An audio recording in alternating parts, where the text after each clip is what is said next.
Happy Wednesday, straight up Tennessee family. It's your boy Ruck in the building. Tonight is going to be another one of those nights where you just want to tap in with the straight up Tennessee family. Look, we got a lot to get into tonight. So tonight, you can see in the title, it's very simple. We need to know, what will the 2025 Tennessee football record be? We're going to go individually, game by game. Me and that boy Sel, we going game by game tonight. Why do we think we're going to win? Why do we think we're going to lose? I think you're going to be in for a treat tonight because I genuinely have no idea what's about to happen in the next 45 minutes. But I know we're about to have a party, and it's going to be a good night, man. So what's up, straight up Tennessee family? Let's tap in. Let's lock in. You already know what it is, man. It's your boy Ruck in the building, and it's straight up Tennessee, baby. Welcome to the midweek chat. Tennessee's the program to keep an eye on. If you want to know which program that's not currently at the head table of college football, it's Tennessee.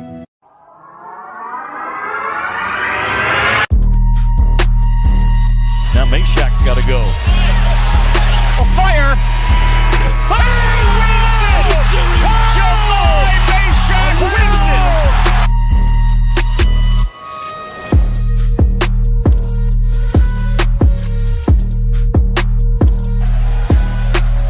He needs a strike. Burton needs a bolt. Swing and a miss! And for the first time, Rocky Top reaches the mountaintop of college baseball.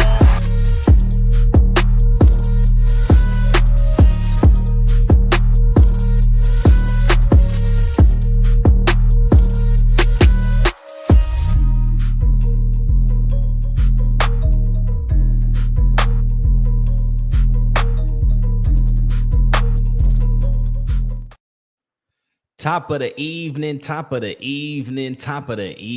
straight up Tennessee family. What's happening? It's your boy Ruck in the building, joined by my boy Sel. It's the top of the show, man. Y'all know what to do. Like, comment, subscribe, and join the channel. It's simple, man. Just hop on here, click one button, join the channel. Simple, cheap, and simple. And you get to hop in the Discord. You would have known hours before the New Jersey defensive back KJ McClain committed today. You would have known hours before VolQuest. Because we did. Because we did. It wasn't like, oh, well, VolQuest. No. We knew. We knew before VolQuest even knew. This is why you need to hop in the Discord. It's real simple. All you got to do, hit join the channel. You hop in the Discord. You get all the info, all sports. This ain't just some football, man. Like, you get basketball, you get football, you get baseball. You get everything you want by a click of join the channel. Apple and Spotify, what's happening? It's a Thursday for y'all, man. Y'all know what to do. Rate it 5 stars and let the folks know why they need to be listening to Straight Up Tennessee. Selly, my guy, what's happening, Brody? What's good, man? I wish y'all could see the behind the scenes while AJ is talking to y'all. I'm getting bad. I'm starting to get like Ocho Cinco showing up right before the time. I was trying to eat dinner. I was like, oh, let me get set up real quick. I was trying to be proactive and everything. I had everything set up. It was just a matter of getting on. If y'all only knew that I be on here 10, 15 minutes before the show start. I be in here getting the show set up, you know. I used to be good. We used to have a whole convo before. I'm getting making sure. I be making sure the video. I swear, y'all. I was telling Turner this the other day. Mic checks and everything. No mic checks. We just be hoping. I just be hoping that it worked for y'all because I know mine worked because I've been on here. But I was telling Turner the other day, I was like, bro, if I stopped, this whole thing would fall to the ground. He's like, yeah, you. I'm like, yeah, bro. Like, we do this, man. We love this. We got 1,000 subs over on YouTube, and it's climbing, man. We lost some subs when we took a break, but it just jumped right back up. If you've been watching on YouTube for a while, man, all y'all need to do is go to Straight Up Tennessee on Instagram. Hit that follow button, man. We really need to just hop on X. We need to either delete the one that we have and just start over. That's probably what we should do. Mm-hmm. Yeah, that's probably what we should do. Yeah, we'll talk about that afterwards. But see, y'all getting in on business conversations, man. Y'all just hopping in, man. You know what I'm saying? Bro, I was talking to a friend tonight at my son's soccer practice, and I realized something. It really looks like Zakai Ziegler is not coming back. Okay. I mean, right? Like the courts do not want this to happen. And there's pleas out. He's still fighting, but I'm like, this don't seem like there's a way that he's gonna get back into Knoxville. Was he not in Chicago for the pre-draft stuff? There was something I saw today. Meshack was working out for somebody today. Chaz was with somebody, and I think Z was in Chicago today. I mean, I understand that for Sakai, like you're 5'9", if that, and you're not a great scorer. It's going to be kind of hard to make it in the league. It is going to be hard to make it in the league, let's be honest. And he's just trying to milk the NIL, which is smart. I mean, he's a hometown hero. He's done made it. He's one of the few people that stayed all 4 years, and you see the love that came from that. But I understand I understand both sides. But honestly, as great as Kai was, everything he did for Tennessee, I'm ready for the next run of what we have in store. I agree with you. And I think what a great start in 2025 with a guy like Jacoby Gillespie, who got down in the NCAA tournament. I mean, like, he wheeled Maryland to a Elite Eight where they, looked like a team that could potentially get to that next level. And he comes home to Knoxville now knowing he's the guy, right?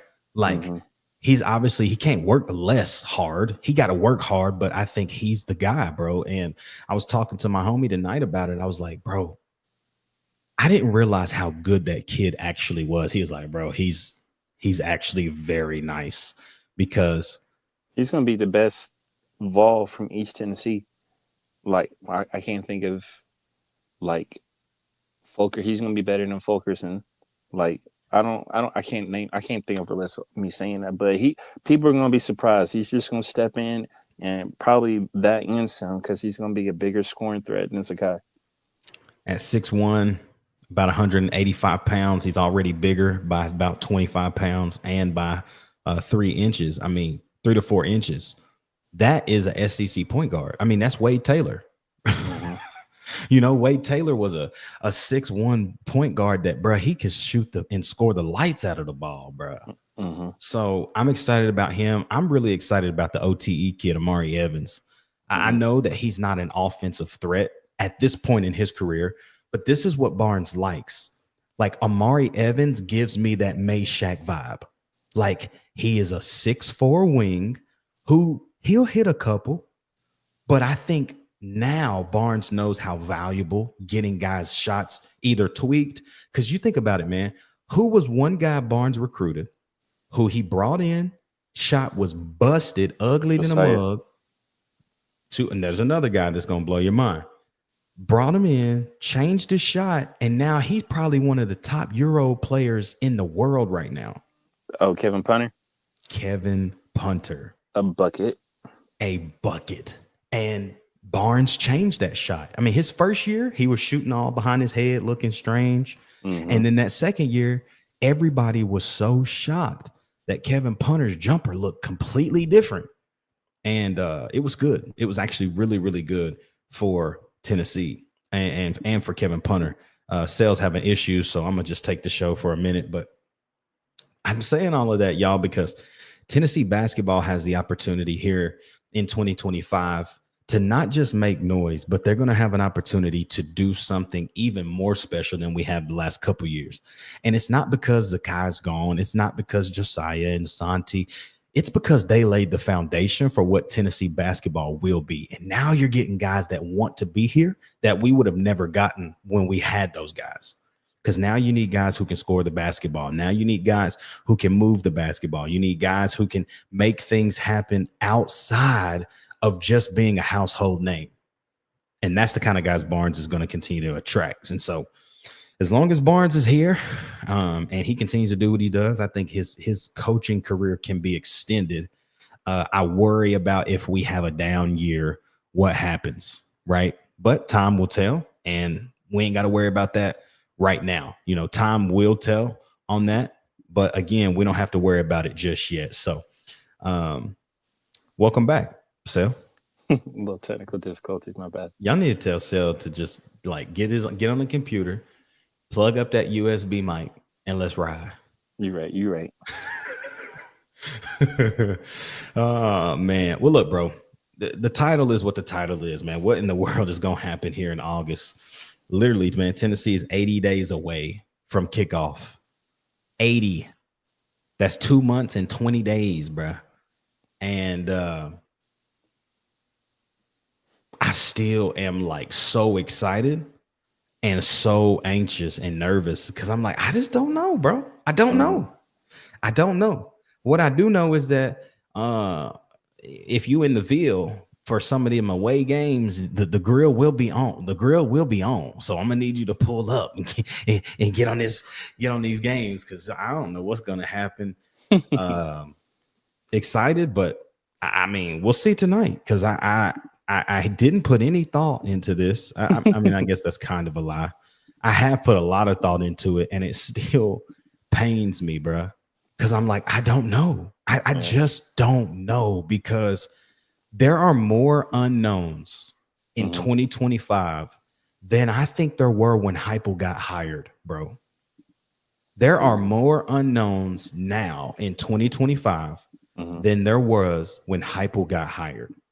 And now you look at this 2025 schedule, and it's not something that I'm freaking out about. I mean, in your non-conference games, you do get a really good Syracuse team. Fran Brown is coaching the heck out of them boys now. They played great last year, and most of it was because of quarterback play. Well, Kyle McCord is gone. They got a brand new quarterback just like us. We don't know what they're going to look like. Georgia, well, when we saw Carson Beck go down, Georgia looked like a completely different team. And if Gunnar Stockton is the guy they rolling out there on September 13th in Knoxville, Tennessee, I like my chances. UAB is UAB. Then you look at who's that? New Mexico State late in November. Like your non-conference is not hard again. It's just you beat Syracuse. And then the rest of the season is up to you, right? I think the first game to me is the most important in 2025, bro. I don't know about you, but I think that Syracuse game is going to set that temperature quickly on who we're going to be the rest of the year. I hope so. Honestly, I can kind of see it being like 2022 when we played at Pitt. I can see it being a very competitive game. I don't know how the fan base will take that, but it's game one and we have a whole new team. So we just got to, it's a long season. We can't jump the gun. We got a new quarterback. We got new everything. So I definitely could see week one being closer than most people expected, but I don't think people respect or realize how good of a team, how good of a coach Syracuse has. Yeah.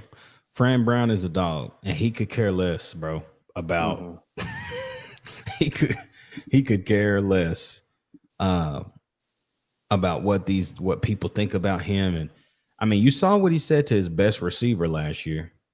His best receiver, Trevor Pena, hit the transfer portal, and he was like, "You think you worth $2 million?" Like, you know what I'm saying? Like, basically was like, bro, you've lost your mind. And so, one thing Dylan says here in the chat, what's happening, Dylan? He says, historically, Heupel is on his A game the first 2 to 3 weeks. Yeah, but I was gonna bring that up. I was gonna bring that up. But how competitive has those 3 weeks been with Heupel? You got a North Carolina. Well, 2022. Think about 2022, right? Like what you just talked about. We played Pitt in week 2 at Pittsburgh. You know, North Carolina State wasn't anything last year. Yeah, last year. Who did we have last year? North Carolina UTC. State. Who? And then North Carolina State. Yeah, but see, but no. Now let's rewind, Sale. Okay, let's be real and rewind. That's not what everybody was saying before the game started. Okay. let's be real. The media was talking about KC Concepcion, Grayson McCall, Tennessee gonna have to do the yada yada yada, and then we put 51 on their head. So they I weren't don't know good. what you credit that to. Okay. Right? How did they finish the season? They got to a bowl game. Okay. I give you that. I mean, they got to a bowl game. That's what I can say. Okay. And now they lost their best receiver who went to Texas A&M, and Texas A&M finna be nice, and it's kind of annoying. I can't recall who we played. There you go. There you go, Sal. That's all you need to know. Yeah, but you can be ranked first 3 weeks. You don't know who you are yet. That's the point I'm getting at. But yeah, and I feel you. I understand what you're saying, but I'm just saying to back it up is that the media was high on NC State going into that game, talking about it's a home game for NC State. They should handle business against Tennessee, and we put 51 on their head, bro. Yeah. So that's what I'm saying is like, I get what Dill is saying, because that's what I was thinking is like those first 3 weeks, man, Heupel is just, he's had time, right? Like, and so let's just dive into it this way, bro. Obviously, August 30th is a huge game. The Aflac kickoff game there in Atlanta, Georgia. The beauty of that game, Sal, is that it's a neutral site game. So like, it's neutral site, but I can guarantee you that's going to be a lot of Pantone C151. It's going to be our orange, not Syracuse orange. Oh, for sure. I say it's going to be like 70-30. Easy. And I'm gonna try to be part of that 70. See, if that game wasn't a noon game, see, my issue was this is why this game kind of made me mad. I was hoping the whole time that it was going to be like a 4 o'clock or a 6 o'clock kick, like a night game, because it would have worked perfectly for what my family's doing that week. We're going to the beach the next week. What's halfway to the beach? Atlanta.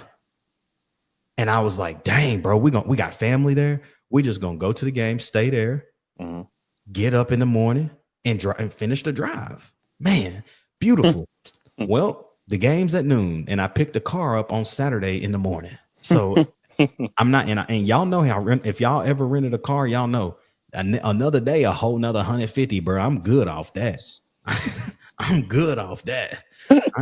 I'm good off that. You hears me? So Tennessee, I'm gonna be at the crib smoking some ribs and some wings, and I'm gonna be sitting there watching them boys play. So, but Sal, I gotta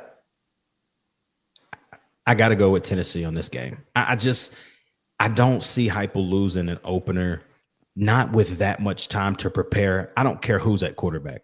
100%.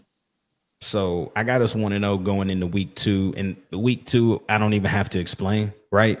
It's ETSU. Win the game. Yep. Don't let it. Here's the thing that I don't want us to do. I don't want our games to look like Austin Peay in 2023. You know, like we just looked bad. We won, but we looked bad. Yeah. Like I don't want games when we post a win by 2, 3, 4 touchdowns for us to end up winning by like 2 touchdowns and we score those in the fourth quarter. You know what, Sal? I don't want a scoreless first half. Yeah. We had 3 scoreless first halves in SEC play last year. Didn't score in the first half, bro. That don't even sound like Heupel. Yeah. You know, if Joey's our QB1 with that experience from the tape I've seen, it's hard, even if it's not from, it's hard to believe that we'll have another, especially that many scoreless first halves. Yeah, it ain't happening, bro. There's just no way. He a gunslinger. Even if he, man, like here's my thing that I think with Joey Aguilar that changes my perspective on this season. While he's a veteran, he also is a risk taker. We haven't had a guy like that in the Heupel system. Hendon did not force things that weren't there. Joe just made some bad decisions. Nico made a lot of bad decisions when it came to just throwing it into coverage. Now, some of those Nico completed. And you're like, golly, I don't know how he completed that, right? It's just pure talent at that point.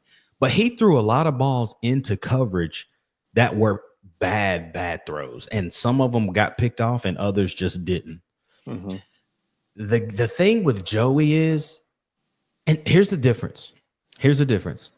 Even Hendon, the only guy Hendon trusted to like go make a play was Cedric Tillman. Like, I'm going to throw it up and you just got to go make a play, right? Think about the overtime game against Pittsburgh in 2022. Mm-hmm. He knew Cedric was somewhere down there. He just threw it and said made a play. Go get it. And we won the game, right? I think about Joe Milton. The sad thing was Joe's favorite receiver was 5'9". And we could not throw it downfield and help he got to go catch it. He either had to beat somebody downfield or he was wide open, being squirrel white. Mm-hmm. Nico didn't trust a soul when it came to letting a guy make a play. Never. Go back and watch the tape. There's maybe 2 times that he threw it up, and one was an actual incompletion. Brazel should have called it. I think it was against a big team. I think it was Bama or something, maybe Bama, Florida, one of those. But the other one that I can think of that he actually completed was the rollout to the right, 50-yard bomb down the field to Dante against Alabama that got us going. Right? He just was like, listen, he's down there. I'm going to make a play. I'm going to just throw it. And Dante made a play. But when I say like 50-50 balls, I haven't seen a Tennessee quarterback throw a 50-50 ball since Hendon Hooker to Cedric Tillman. I mean, we really haven't had a go-get-it 50-50 receiver. We thought it would be Brew, but that just wasn't the case. And maybe that's it. Maybe that's it. But I'm like, Joey Aguilar's coming from an Appalachian State offense where you think they got 50-50 ball getters. Like, you know what I'm saying? Like, I'm just comparing apples to apples for a second. You know what I mean? Like, our apples are way better than App State's. Mm-hmm. It don't matter if they're an SEC ready or not. Like, I think Joey's going to give the guys a chance. Just let them go make it. And if you throw a pick, dude, I can live with it. Because I just want to see us attempt to let our guys make plays. Mm-hmm. That's what I want. And so when you roll into week 3, I've said this, dude, the unknowns are going to be so apparent. It's like, we're not going to know who Georgia is in week 3. Mm-hmm. We're not going to know who we are. Like, I was thinking about this today. And if you look at Georgia's first 3 games this year, they have 3 of the worst first games you could possibly have to then come into Knoxville, bro. It's bad. It's really bad. They got Marshall and Austin Peay. Okay. They got to play Marshall and Austin Peay and then come to Knoxville. Mm-hmm. We at least will have a test with Syracuse. Mm-hmm. ETSU, it is what it is. But Georgia, you got all of that easy cakewalk stuff like you've had the last 3 years. Then you got to come into Rockets Neyland Stadium early in the year. I like Tennessee, Sal. I really do. But I can't pick us yet. I can't. I want to. It makes sense. I like it. But I trust Kirby Smart a little bit more. For sure. I think it's going to be, boy, but if we do win that and you look at the rest of the schedule, if you win that and you look at the rest of the schedule, it's like who can beat us. But I agree. I think what type of game it might feel like, not scoring wise, but you remember when Lane Kiffin came into town with Ole Miss? Yes. I feel like it could be that type of atmosphere. Maybe not quite, but how it was competitive the whole time, but you knew we weren't the better team. I could see it being that type of game. We still got that first down when Jacob Warren, they said he was a yard short. We got the first down, bro. I was there. I was in the freaking stadium. We got the first down, bro. That was a fun one. That was a great game. And Joe Milton ran out of bounds on that one too. Yep. We've had 2 quarterbacks do that. Hopefully it won't happen anymore. So we both got Tennessee 2-1 going into week 4, huh? Yep. All right, you get UAB in Knoxville. I don't have to explain. Go win the game. Mm-hmm. Then you get another game there at Mississippi State. You know, Jeff Lebby, year 2 there at Hale State in Starksville. I just still don't think they have enough talent yet. I like my talent more. I think that's a terrible place to play, though. I hate Starkville because you're just going to hear cowbells all night long. They're going to scream at you. It's Mississippi. So, like, it's the most, like, diverse and racist state in the country. Like, how is Mississippi so black and so white and they so racist too? It's crazy. It's amazing. It's wild. When I lived in Memphis, I spent a lot of time in Mississippi, and so I got to see like Olive Branch, South Haven, even Oxford, where Ole Miss is, and Oxford's a cool little town. But you can tell, like, if you don't play a sport and you black, I don't know. Maybe not. Maybe it's safe, maybe it's not. But I liked it. It's a cool little town. It's like Mayberry, legit. But it's nice though because Ole Miss is there, so they got some stuff to do. Yeah. I don't like playing there. I don't like that Mississippi State they're going to get better. They're just not better now. I got Tennessee on that one too. Yeah, hopefully. It's going to either be you know how Memphis is. One block is all white and the next is all black. I swear, bro. And they both be within like literal steps of each other. Mm-hmm. Go ahead, Silly. I got us winning that game. I think if it's close though and it's competitive, it's an L. I think we're going to have to go down there and win that one. If we win it, I think it's a 2-possession game. And I think it's your first road game. There's going to be mistakes will be made. You know what I mean? Mm-hmm. But like you said, handle your business early, and you get out of there with a win. This is the game for me that people probably will be shocked with me. But I just have to go back into time and like, time, it shows you a lot. It shows you a lot about yourself. Your past shows you a lot about who you were and who you've become.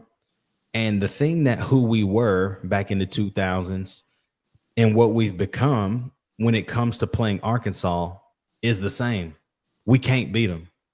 And it doesn't make sense. Like, they've not been better than us. They aren't even close to being better than us, but somehow some teams just got your number. Like, I think about when I was in high school, Sel. Halls was never better than us. Never. I mean, they had talent, but they was never better. But somehow they would always beat us. Mm-hmm. Always. They would find that one game and beat us, and then the next game we get them back finally. But this is a one-game thing. You don't get to play these teams twice in a year. This is why I have a hard time picking Tennessee beating Arkansas. I'm going back to the COVID year. They came to Neyland Stadium, beat us. Last year, we go down there and play the worst I've ever seen us play in history of the Hypo era. I mean, terrible. Mm-hmm. Terrible. It was bad. And then just recently in baseball, we lost to them in a series to get to the College World Series. We lost to Arkansas. Sometimes a team takes a few years and just has your number, and it just feels like that's Arkansas right now. And so I'm chucking up a L right now. Do we have a time for kickoff yet? Is it a flex time right now? It's a flex right now. I think that's in favor of us. I know Arkansas is one of those teams and I mean states in general that's just overlooked, but we have a new team. We have a I think we break that streak this year. I got us winning that one. So I've got Tennessee 4-2, and you've got us 5-1 going into Bama week. Yep. Bama on the road is tricky. Mm-hmm. He said, we don't lose at home, though, especially under hype. Well, we lost to Georgia at home 2 years ago, Dilly. Okay. We did. Under hypo. We're not getting we lost to upset Ole Miss at home under hypo, too. We're not getting upset at home. I hope y'all right.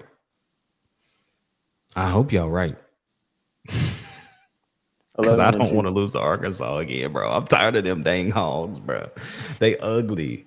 Everything about their jerseys ugly. Like they ain't got no swag, no drip, ugly helmets, ugly mascot, everything. Coach ugly. Like, oh man. Alabama on the road is tricky because if we're all honest, what I've learned about Alabama fans is most of them are completely delusional. They think they are literally still going to win a national championship every year. Mm-hmm. They think that every year. They really do. Until you find a guy like Stephen Cawley, my brother, who is just a very authentic dude, loves Alabama, has seen them from forever, but also understands that he's not an idiot. And he's like, yeah, we're going to be better than we were last year, but he still don't see a natty, right? Like, I don't see them. They're just not the same Bama. There's no fear, bro. You don't look on that other sideline and see Nick Saban and Lane Kiffin and Kirby Smart and all of these guys who have NFL pedigrees. You see a guy from Washington. Like, it's not scary anymore. You know what I mean? Yep. And it's like you're not even recruiting the same kind of dogs, bro. Like, these guys are good. They're athletic guys, but they ain't dogs. Mm-hmm. They all right. It's if this game was at Tennessee, I'd pick Tennessee to win, but because it's not, I'm gonna say we're gonna take an L there too. I don't know anything about what Bama's supposed to look like this year. Noah, I hear you. Alabama been there, done that. I would like to think they know how to act. Not even close. I mean, not even close. They think they are national champions every year, still to this day. I think it's just a lot of unknowns. It's really hard to do this right now, but I can see it being a close L. But I can also see it being a win with our defense being the reason why we win. Yeah, that's real. I got us at 5-3. You got us at what? Well, update me on Alabama's QB situation right now because I'm not aware. Sorry, I have us at 4-3. Ugh, that's ugly, ain't it? Ugh. Mm-hmm. Alabama got a guy by the name of Ty Simpson, who is more than likely going to be the starter there. But if it's not him, it's going to be the freshman Keelan Russell, who was actually a really great recruit out of high school. Did just have a crazy life-altering thing happen to him. His twin sister actually died like last week. Mm-hmm. And so, you know, he gonna be if he does end up starting, you know, he's got something to play for.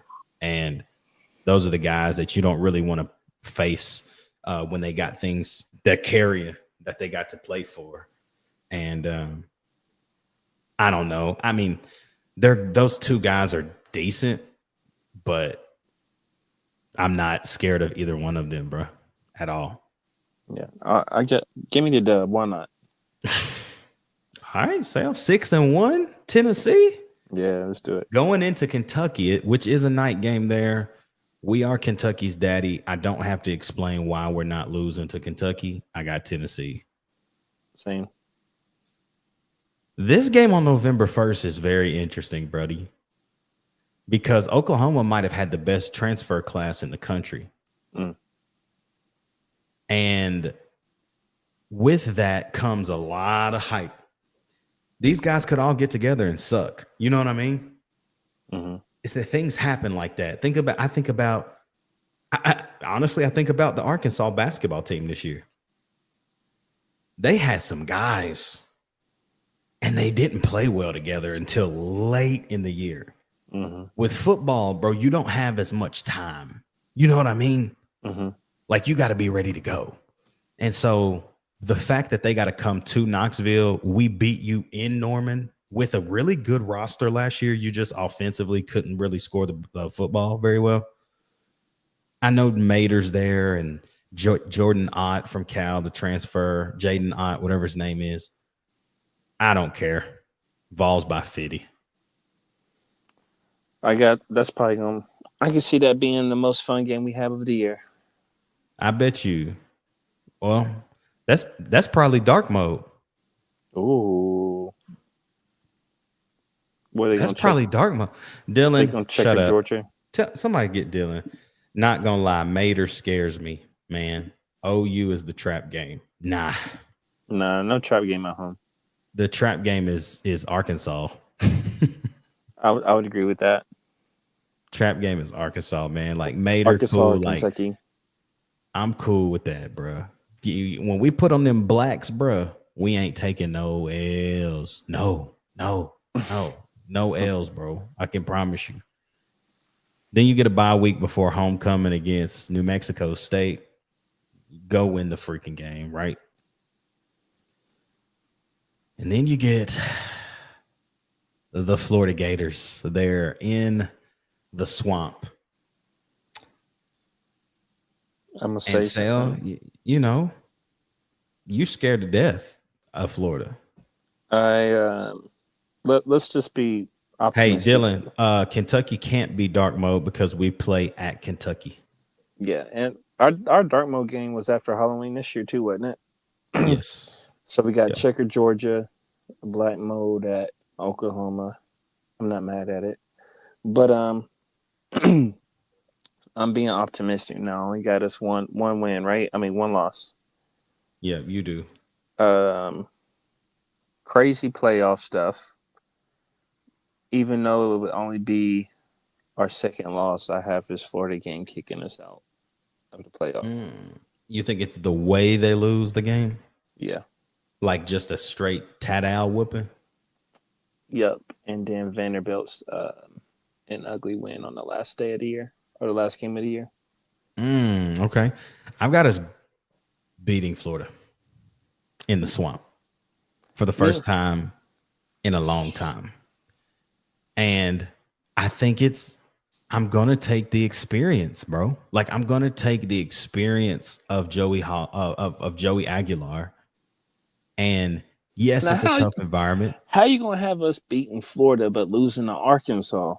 Because I'm looking at history, there's different, right? History of Florida, right? Yes, we go to the swamp every year and lose. Yes. But the thing is, that's been years, bruh. 20 years, okay? This Arkansas thing is back. This is a 5-year thing. The last 5 years, they've just had our number, bro. That's what I'm saying more of anything. Think about, did you see us play Arkansas last year? Yeah. Okay. Unfortunately. I'm just making sure that you saw the same thing I saw. Florida going to be better than Bama this year, mark my words. Man, you hype, boy. I swear if they come out and they trash, I need this clipped. All right. Clipped, because I don't think they're going to be that good. I think they're going to be decent. They're going to be better than they last year. But look, see, this is where Sales at. Dylan says this: beating Florida in the swamp at night on the level of beating Georgia to me. I'll believe it when I see it. One of those rednecks put a voodoo hex on us when we go down there. Wait, is the Florida game a night game? We don't know yet. I pray to God it's not. We don't know yet. I hope it's not. I'll take 3:30. I'll take noon. You know we are not getting a noon. If we get a noon game, it's because we both sorry. Yeah, that's real. That's real. And then you're gonna win that Vandy game in Knoxville, hopefully. But I think they will. But I do think, man, I think we break the curse. We break the curse. We beat them once the last 4 years. We beat them every time they've come to Knoxville since Heupel's been here. It's time, dude. Heupel's got to get over these road woes. You only get 4 opportunities this year on the road. You got to do something with them. Mm-hmm. you got to do something with them. Like beating Kentucky is not rah-rah. Like we supposed to beat Kentucky. It's just, it is what it is. I can see it circling back to the beginning to show how the basketball team has a lot of unknowns. That's going to be a fun athletic year. We got the basketball team, both women and men's, and the football team. New teams, but you know what the coach brings.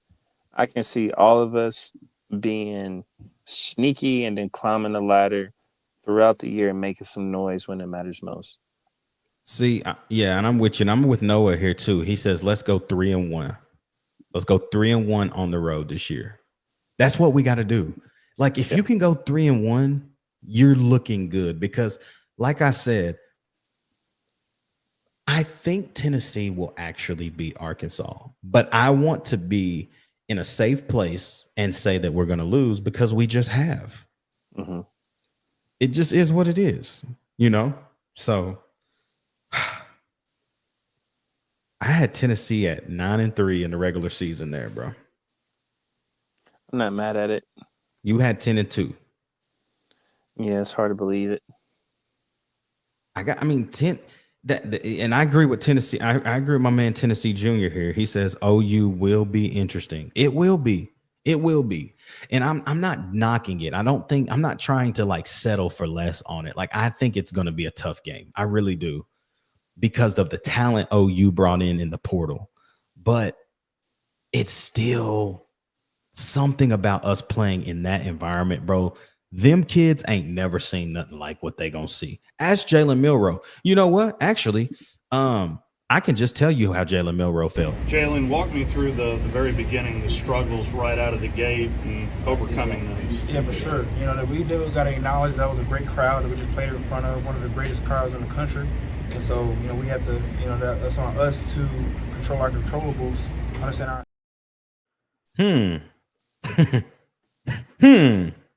What did he say, Sel?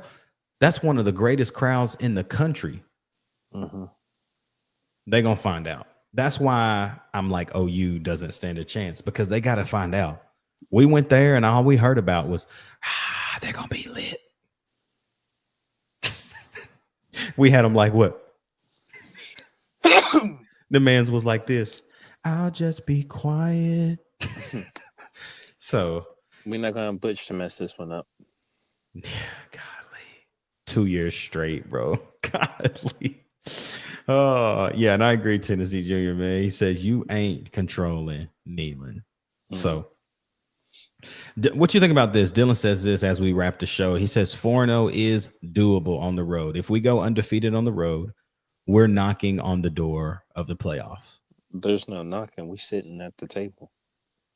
Yeah, I mean, we're at the feasting table. I mean, if you go 4-0 on the road, that means that you just beat Mississippi State, Bama, Kentucky, and Florida on the road. Mm-hmm. You sitting like you're in. Like we ain't waiting for nothing. Like we number 5-6 team in the country. Yep. We chilling. It's gonna be a fun year, man. A lot of unknowns. Lots and lots of those. Man. Not just for us, but for the whole SEC. It is, man. A lot of moving around. It's going to be a fun year, and I'm excited for it. But that's why we do these way too early, because I think it gives us an opportunity once that first week of the season comes back, and when we come back to this and we redo it, because now we hype that we play on Saturday, like it's going to look a lot different, bro. I'm telling you. So. Yep. Y'all, man, thank you for tapping in and locking in with us tonight, man. It's the end of the show, but y'all can go ahead and like, comment, subscribe, and join. Like I said, man, y'all would have known hours ahead of time that the DB from New Jersey, KJ McClain, committed. But guess what? You ain't in the Discord. It's a surprise to you. So y'all need to go ahead and hop in the Discord, join the channel, man. It's so cheap. Hop in there. You can hop in the Discord with us and chop it up with us all the time. But until Sunday, man, we'll be back on Sunday night. Y'all know what to do, man. Like, comment, subscribe, and join. Apple and Spotify. Y'all have a great weekend. YouTube, have a great weekend. We'll see you back live on Sunday. For my guy, Sel, it's your boy Ruck in the building, man. You already know what it is. It's straight up Tennessee, baby. We out.